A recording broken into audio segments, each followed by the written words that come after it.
Dracula by Bram Stoker. Chapter 1. Jonathan Harker's Journal. 3rd of May. Bistritz. Left Munich at 8:35 p.m. on 1st May, arriving at Vienna early next morning.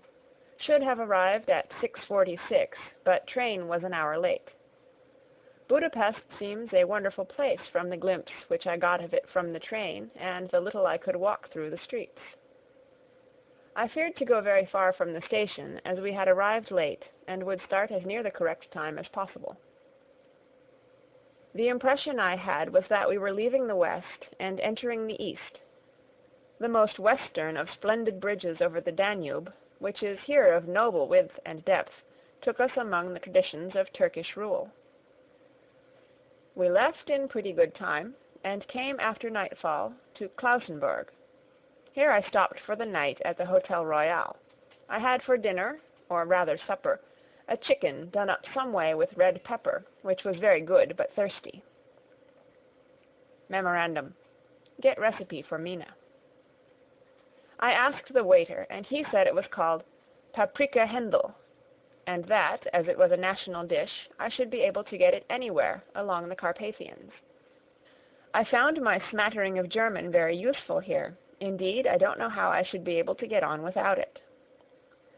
Having had some time at my disposal when in London, I had visited the British Museum and made search among the books and maps in the library regarding Transylvania.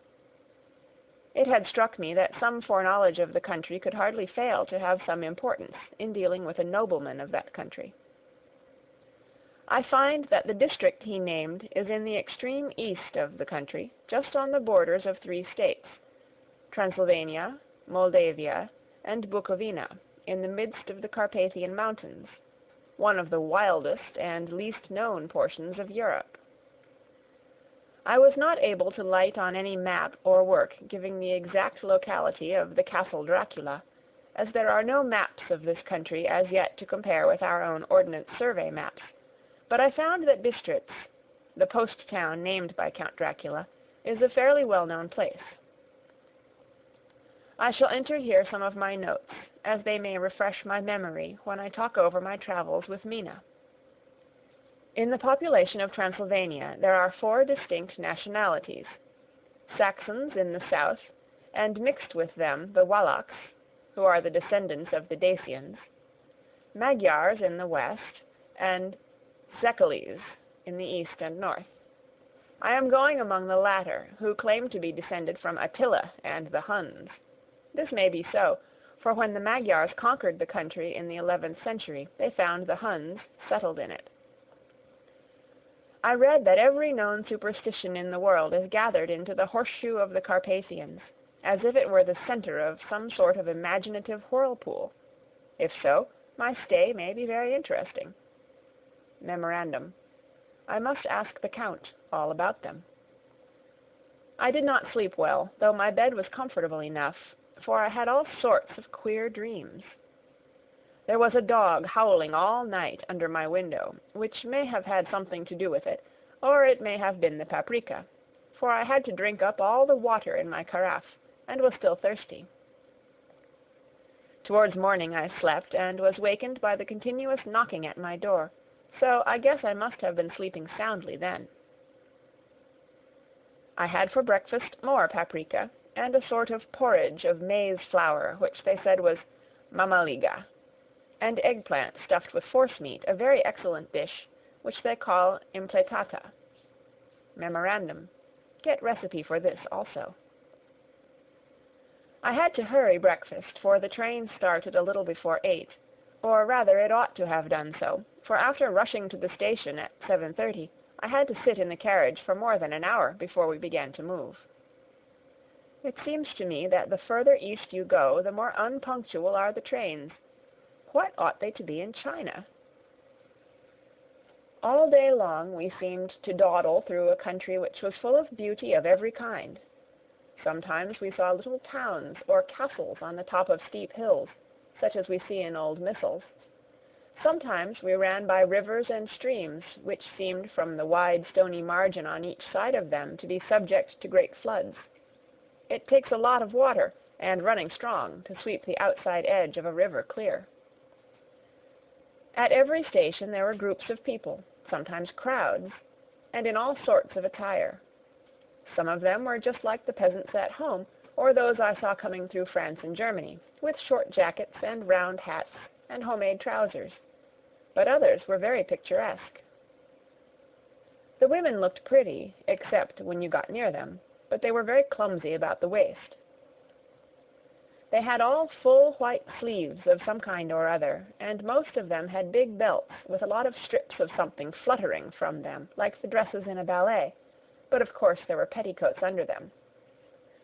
The strangest figures we saw were the Slovaks, who were more barbarian than the rest, with their big cowboy hats, great baggy, dirty white trousers, white linen shirts, and enormous heavy leather belts, nearly a foot wide, all studded over with brass nails. They wore high boots with their trousers tucked into them, and had long black hair and heavy black mustaches. They are very picturesque, but do not look prepossessing. On the stage they would be set down at once as some old Oriental band of brigands. They are, however, I am told, very harmless, and rather wanting in natural self-assertion. It was on the dark side of twilight when we got to Bistritz, which is a very interesting old place. Being practically on the frontier, for the Borgo Pass leads from it into Bukovina, it has had a very stormy existence, and it certainly shows marks of it. 50 years ago, a series of great fires took place, which made terrible havoc on 5 separate occasions. At the very beginning of the 17th century, it underwent a siege of 3 weeks, and lost 13,000 people, the casualties of war proper being assisted by famine and disease. Count Dracula had directed me to go to the Golden Krone Hotel, which I found, to my great delight, to be thoroughly old-fashioned, for of course I wanted to see all I could of the ways of the country. I was evidently expected, for when I got near the door, I faced a cheery-looking elderly woman in the usual peasant dress, white undergarment with a long double apron, front and back, of colored stuff, fitting almost too tight for modesty. When I came close, she bowed and said, "The Herr Englishman?" "Yes," I said, "Jonathan Harker." She smiled and gave some message to an elderly man in white shirt-sleeves, who had followed her to the door. He went, but immediately returned with a letter. "My friend, welcome to the Carpathians. I am anxiously expecting you. Sleep well tonight. At 3 tomorrow the diligence will start for Bukovina. A place on it is kept for you. At the Borgo Pass my carriage will await you, and will bring you to me. I trust that your journey from London has been a happy one, and that you will enjoy your stay in my beautiful land. Your friend, Dracula. 4th of May. I found that my landlord had got a letter from the Count, directing him to secure the best place on the coach for me, but on making inquiries as to details he seemed somewhat reticent, and pretended that he could not understand my German. This could not be true, because up to then he had understood it perfectly. At least he answered my questions exactly as if he did. He and his wife, the old lady who had received me, looked at each other in a frightened sort of way. He mumbled out that the money had been sent in a letter, and that was all he knew. When I asked him if he knew Count Dracula, and could tell me anything of his castle, both he and his wife crossed themselves, and, saying that they knew nothing at all, simply refused to speak further. It was so near the time of starting that I had no time to ask anyone else, for it was all very mysterious, and not by any means comforting. Just before I was leaving, an old lady came up to my room, and said in a hysterical way, "Must you go? Oh, young Herr, must you go?" She was in such an excited state that she seemed to have lost her grip of what German she knew, and mixed it all up with some other language which I did not know at all. I was just able to follow her by asking many questions. When I told her that I must go at once, and that I was engaged on important business, she asked again, "Do you know what day it is?" I answered that it was the 4th of May. She shook her head as she said again, "Oh, yes, I know that, but do you know what day it is?" On my saying that I did not understand, she went on, "It is the eve of St. George's Day. Do you not know that tonight, when the clock strikes midnight, all the evil things in the world will have full sway? Do you know where you are going, and what you are going to?" She was in such evident distress that I tried to comfort her, but without effect. Finally she went down on her knees and implored me not to go, at least to wait a day or two before starting. It was all very ridiculous, but I did not feel comfortable. However, there was business to be done, and I could allow nothing to interfere with it.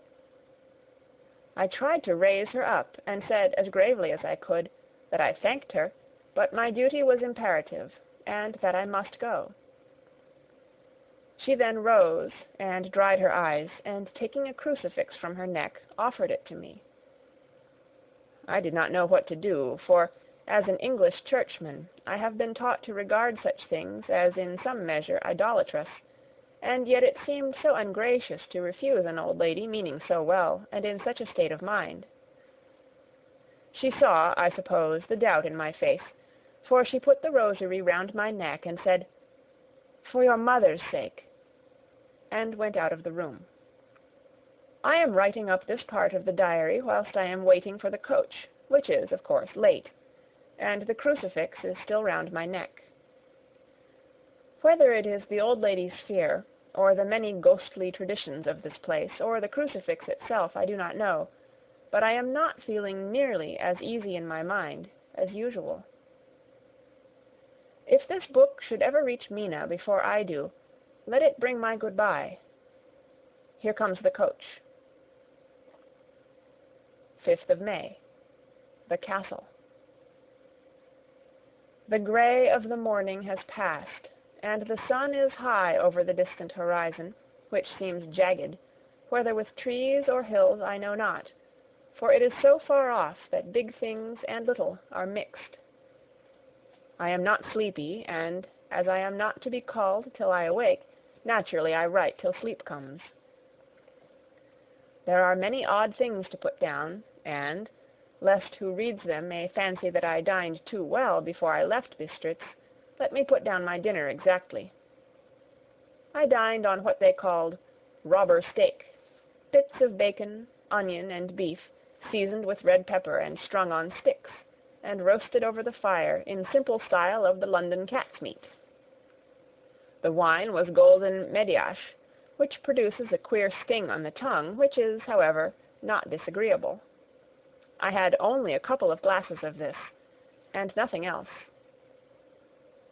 When I got on the coach, the driver had not taken his seat, and I saw him talking to the landlady. They were evidently talking of me, for every now and then they looked at me, and some of the people who were sitting on the bench outside the door came and listened, and then looked at me, most of them pityingly. I could hear a lot of words often repeated, queer words, for there were many nationalities in the crowd, so I quietly got my polyglot dictionary from my bag and looked them out.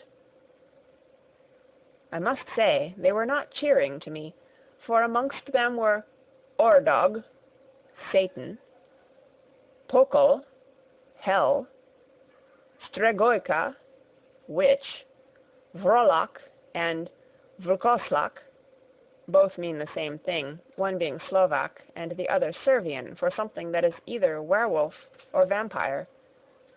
Memorandum: I must ask the Count about these superstitions.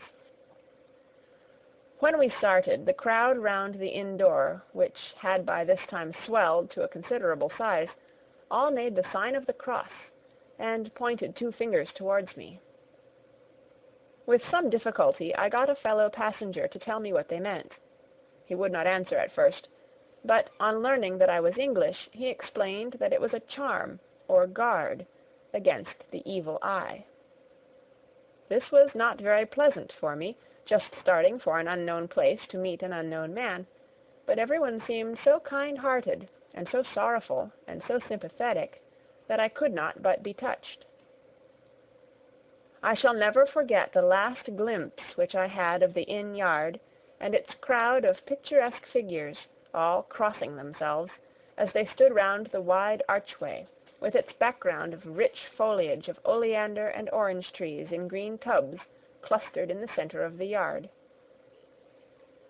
Then our driver, whose wide linen drawers covered the whole front of the box seat, Gotza, they call them, cracked his big whip over his 4 small horses, which ran abreast, and we set off on our journey. I soon lost sight and recollection of ghostly fears in the beauty of the scene as we drove along, although had I known the language, or rather languages, which my fellow passengers were speaking, I might not have been able to throw them off so easily. Before us lay a green sloping land full of forests and woods, with here and there steep hills, crowned with clumps of trees or with farmhouses, the blank gable end to the road. There was everywhere a bewildering mass of fruit blossom, apple, plum, pear, cherry. And as we drove by, I could see the green grass under the trees, spangled with the fallen petals. In and out amongst these green hills of what they call here the Mittelland ran the road, losing itself as it swept round the grassy curve, or was shut out by the straggling ends of pine woods, which here and there ran down the hillsides like tongues of flame. The road was rugged, but still we seemed to fly over it with a feverish haste. I could not understand then what the haste meant, but the driver was evidently bent on losing no time in reaching Borgo-Prund. I was told that this road is in summertime excellent, but that it had not yet been put in order after the winter snows. In this respect it is different from the general run of roads in the Carpathians, for it is an old tradition that they are not to be kept in too good order. Of old the hospodars would not repair them, lest the Turks should think that they were preparing to bring in foreign troops, and so hasten the war, which was always really at loading point. Beyond the green swelling hills of the Mittelland rose mighty slopes of forest up to the lofty steeps of the Carpathians themselves. Right and left of us they towered, with the afternoon sun falling full upon them and bringing out all the glorious colors of this beautiful range, deep blue and purple in the shadows of the peaks, green and brown where grass and rock mingled, and an endless perspective of jagged rock and pointed crags, till these were themselves lost in the distance, where the snowy peaks rose grandly. Here and there seemed mighty rifts in the mountains, through which, as the sun began to sink, we saw now and again the white gleam of falling water. One of my companions touched my arm as we swept round the base of a hill, and opened up the lofty, snow-covered peak of a mountain, which seemed, as we wound on our serpentine way, to be right before us. "Look, Istenzek, God's seat," and he crossed himself reverently. As we wound on our endless way, and the sun sank lower and lower behind us, the shadows of the evening began to creep round us. This was emphasized by the fact that the snowy mountain top still held the sunset, and seemed to glow out with a delicate, cool pink. Here and there we passed Czechs and Slovaks, all in picturesque attire, but I noticed that goiter was painfully prevalent. By the roadside were many crosses, and as we swept by, my companions all crossed themselves. Here and there was a peasant man or a woman, kneeling before a shrine, who did not even turn round as we approached, but seemed in the self-surrender of devotion to have neither eyes nor ears for the outer world. There were many things new to me, for instance, hay-ricks in the trees, and here and there very beautiful masses of weeping birch, their white stems shining like silver through the delicate green of the leaves. Now and again we passed a Leiterwagen, the ordinary peasant's cart, with its long, snake-like vertebra, calculated to suit the inequalities of the road. On this were sure to be seated quite a group of home-coming peasants, the Czechs with their white, and the Slovaks with their collared sheepskins, the latter carrying lance-fashion their long staves, with axe at end. As the evening fell, it began to get very cold, and the growing twilight seemed to merge into one dark mistiness with gloom of the trees, oak, beech, and pine, though in the valleys which ran deep between the spurs of the hills, as we ascended through the pass, the dark firs stood out here and there against the background of late-lying snow. Sometimes, as the road was cut through the pine woods that seemed in the darkness to be closing down upon us, great masses of grayness, which here and there bestrewed the trees, produced a peculiarly weird and solemn effect, which carried on the thoughts and grim fancies engendered earlier in the evening, when the falling sunset threw into strange relief the ghost-like clouds, which amongst the Carpathians seemed to wind ceaselessly through the valleys. Sometimes the hills were so steep that, despite our driver's haste, the horses could only go slowly. I wished to get down and walk up them as we do at home, but the driver would not hear of it. "No, no," he said, "you must not walk here. The dogs are too fierce." And then he added, with what he evidently meant for grim pleasantry, for he looked round to catch the approving smile of the rest, "And you may have enough of such matters before you go to sleep." The only stop he would make was a moment's pause to light his lamps. When it grew dark, there seemed to be some excitement amongst the passengers, and they kept speaking to him, one after the other, as though urging him to further speed. He lashed the horses unmercifully with his long whip, and with wild cries of encouragement urged them on to further exertions. Then, through the darkness, I could see a sort of patch of gray light ahead of us, as though there were a cleft in the hills. The excitement of the passengers grew greater. The crazy coach rocked on its great leather springs, and swayed like a boat tossed on a stormy sea. I had to hold on. The road grew more level, and we appeared to fly along. Then the mountains seemed to come nearer to us on each side, and to frown down upon us. We were entering on the Borgo Pass. One by one, several of the passengers offered me gifts, which they pressed upon me with an earnestness which would take no denial. These were certainly of an odd and varied kind, but each was given in simple good faith, with a kindly word and a blessing, and that same strange mixture of fear-meaning movements which I had seen outside the hole at Bistritz, the sign of the cross, and the guard against the evil eye. Then, as we flew along, the driver leaned forward, and on each side the passengers, craning over the edge of the coach, peered eagerly into the darkness. It was evident that something very exciting was either happening or expected, but though I asked each passenger, no one would give me the slightest explanation. This state of excitement kept on for some little time, and at last we saw before us the pass opening out on the eastern side. There were dark, rolling clouds overhead, and in the air the heavy, oppressive sense of thunder. It seemed as though the mountain range had separated two atmospheres, and that now we had got into the thunderous one. I was now myself looking out for the conveyance which was to take me to the Count. Each moment I expected to see the glare of lamps through the blackness, but all was dark.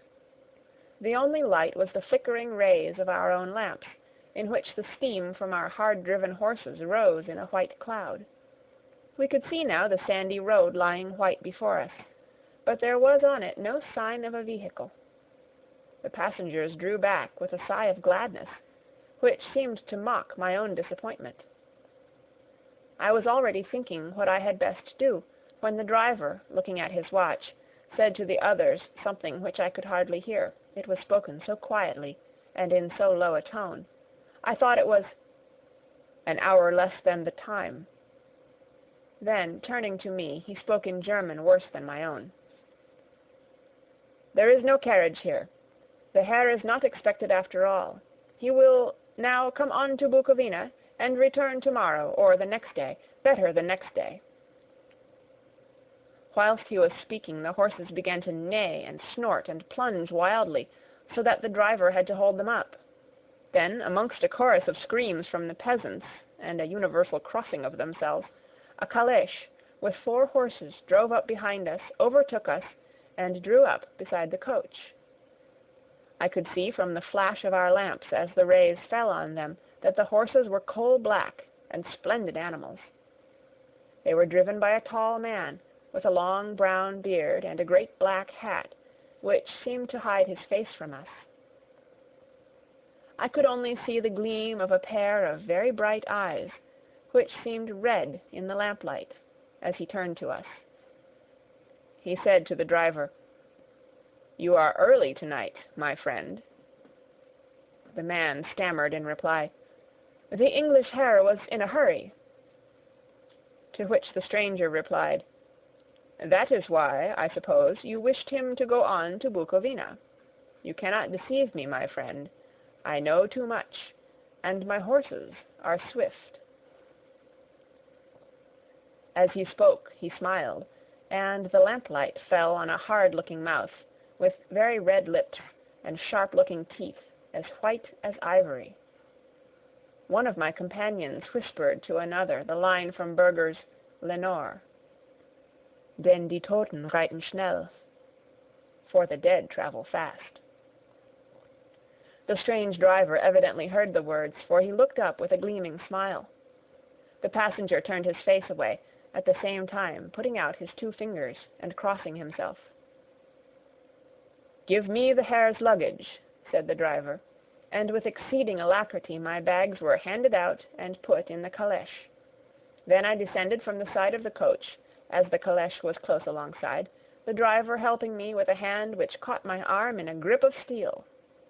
His strength must have been prodigious.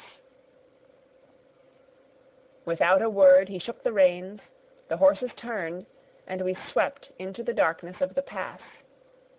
As I looked back, I saw the steam from the horses of the coach by the light of the lamps, and projected against it the figures of my late companions crossing themselves. Then the driver cracked his whip and called to his horses, and off they swept on their way to Bukovina. As they sank into the darkness, I felt a strange chill, and a lonely feeling came over me. But a cloak was thrown over my shoulders and a rug across my knees, and the driver said in excellent German, "The night is chill, mein Herr, and my master the Count bade me take all care of you. There is a flask of Slivovitz," the plum brandy of the country, "underneath the seat, if you should require it." I did not take any, but it was a comfort to know it was there all the same. I felt a little strangely, and not a little frightened. I think, had there been any alternative, I should have taken it, instead of prosecuting that unknown night journey. The carriage went at a hard pace straight along. Then we made a complete turn, and went along another straight road. It seemed to me that we were simply going over and over the same ground again, and so I took note of some salient point, and found that this was so. I would have liked to have asked the driver what this all meant, but I really feared to do so, for I thought that, placed as I was, any protest would have had no effect in case there had been an intention to delay. By and by, however, as I was curious to know how time was passing, I struck a match, and by its flame looked at my watch. It was within a few minutes of midnight. This gave me a sort of shock, for I suppose the general superstition about midnight was increased by my recent experiences. I waited, with a sick feeling of suspense. Then a dog began to howl somewhere in a farmhouse far down the road, a long, agonized wailing, as if from fear. The sound was taken up by another dog, and then another and another, till, borne on the wind, which now sighed softly through the pass, a wild howling began, which seemed to come from all over the country, as far as the imagination could grasp it, through the gloom of the night. At the first howl the horses began to strain and rear, but the driver spoke to them soothingly, and they quieted down, but shivered and sweated, as though after a runaway from sudden fright. Then far off in the distance, from the mountains on each side of us, began a louder and a sharper howling, that of wolves, which affected both the horses and myself in the same way, for I was minded to jump from the calèche and run, whilst they reared again and plunged madly, so that the driver had to use all his great strength to keep them from bolting. In a few minutes, however, my own ears got accustomed to the sound, and the horses so far became quiet that the driver was able to descend, and to stand before them. He petted and soothed them, and whispered something in their ears, as I have heard of horse-tamers doing, and with extraordinary effect, for under his caresses they became quite manageable again, though they still trembled. The driver again took his seat, and shaking his reins, started off at a great pace. This time, after going to the far side of the pass, he suddenly turned down a narrow roadway which ran sharply to the right.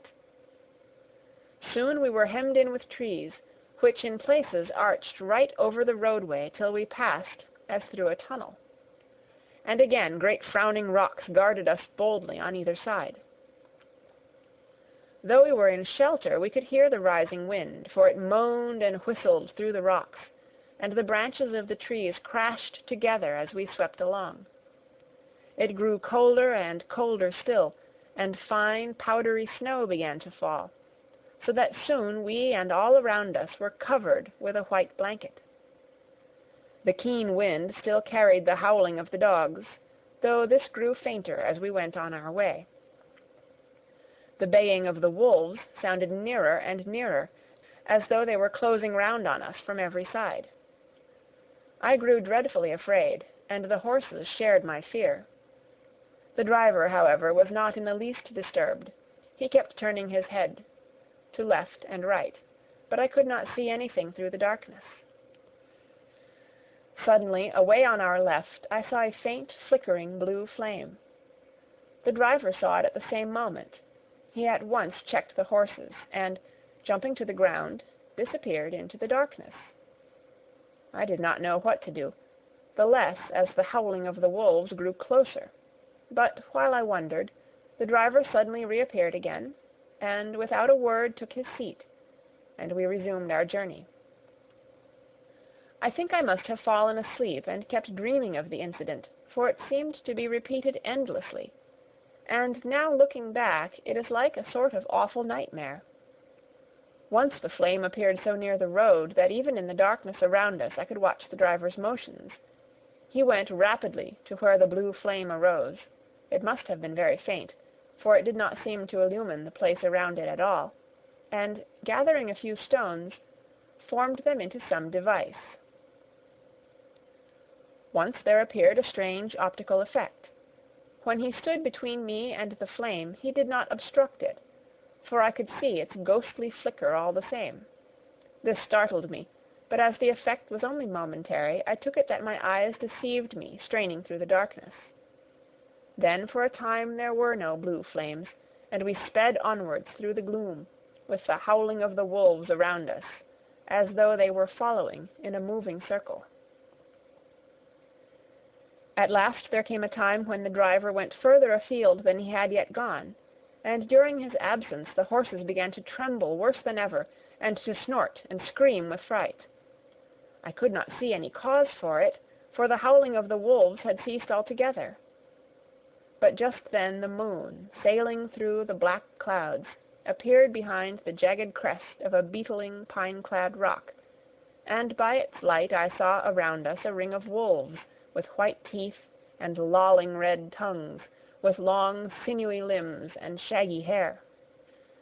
They were 100 times more terrible in the grim silence which held them than even when they howled. For myself, I felt a sort of paralysis of fear. It is only when a man feels himself face to face with such horrors that he can understand their true import. All at once the wolves began to howl as though the moonlight had had some peculiar effect on them. The horses jumped about and reared, and looked helplessly round with eyes that rolled in a way painful to see. But the living ring of terror encompassed them on every side, and they had perforce to remain within it. I called to the coachman to come, for it seemed to me that our only chance was to try to break out through the ring, and to aid his approach I shouted and beat the side of the caleche, hoping by the noise to scare the wolves from the side so as to give him a chance of reaching the trap.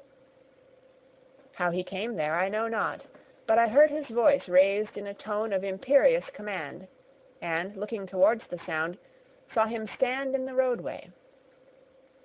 As he swept his long arms, as though brushing aside some impalpable obstacle, the wolves fell back, and back further still.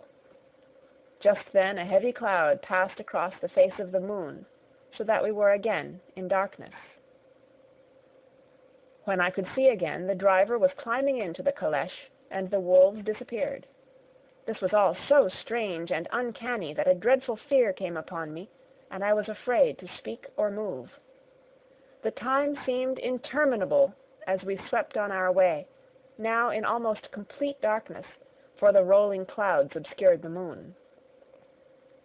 We kept on ascending, with occasional periods of quick descent, but in the main always ascending.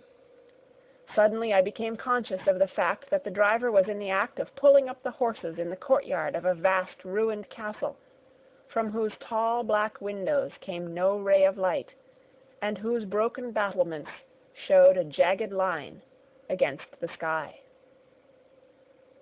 End of chapter 1.